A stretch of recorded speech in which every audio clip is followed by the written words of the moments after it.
to when Glass-Steagall was repealed in 1999. And, within 2 years of that, you had electricity deregulation. That was the great Enron era for a while there until it crashed in 2001.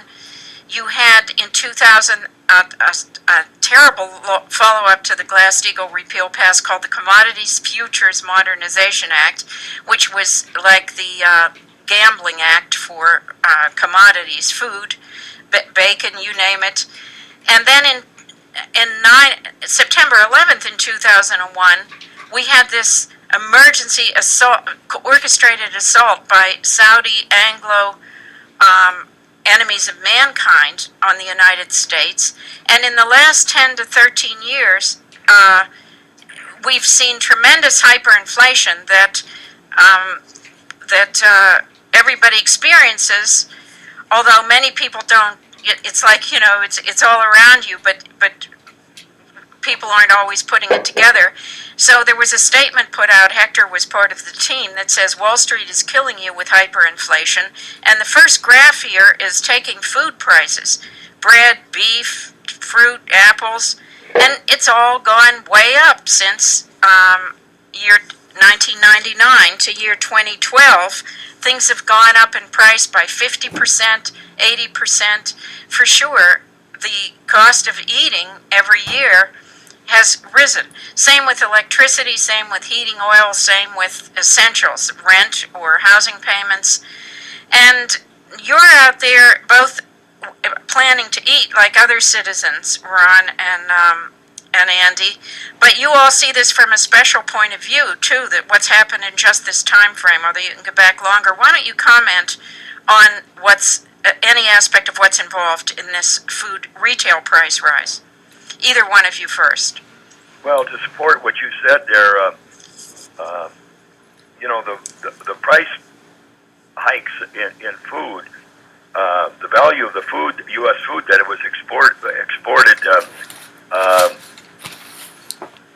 in dollar values increased 96% from 2004. But when you look at it from the physical economic standpoint of the volume of food, it only increased 9%. So there's real hyperinflation for you. And the other thing is, do you want to throw in here? I know, Andy, you've been saying the farm sector itself. Do you want to say something about the prices you have to pay for the inputs to be able to produce a crop? Yes, I think what I would add here is that we had Glass-Steagall in 1999, but I believe it was 2001 when the Agriculture Department had authority over the commodity futures. And the Sheila Barr, I think, was the one that was the head of the Commodity Futures Board then. And there was this move to deregulate the commodity futures trading, and it was called the Commodity Futures Modernization Act.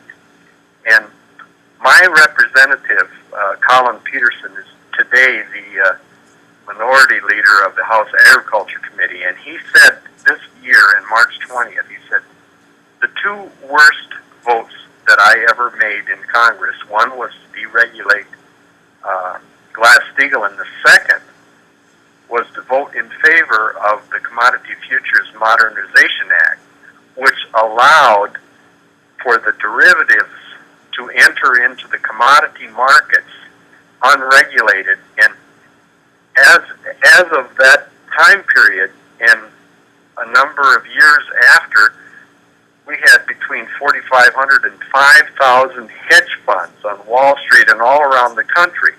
And they're parasites, the hedge funds. They'll take over a business or a trading floor, and some of these exchanges, Kansas City and Minneapolis and so forth, they don't have the independence they used to have. But going back to 1972, I had just gotten out of the the Army in Vietnam, and I was with my father at the local grain elevator, and I was standing there, and this other farmer hollered and said, "What's the price doing in Chicago?" And I didn't really know what he was talking about because I hadn't been involved with agriculture for about 6-7 years. And I didn't know what it was, but this was the beginning of the Chicago Board of Trade having influence on our prices. So, say the price of corn would vary only about 5-6 cents a year.